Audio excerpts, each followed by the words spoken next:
Hello, in front of me I've got Realme smartphone. In this video I'll show you how to turn off recovery mode.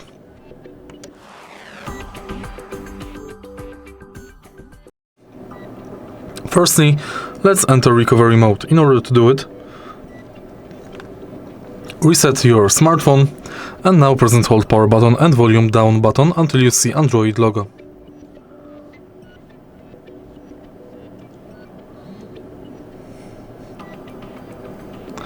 Release buttons.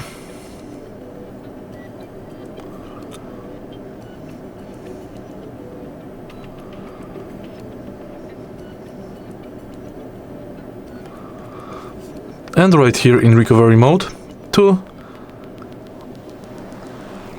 exit it, select power off or reboot device. Confirm and it's done.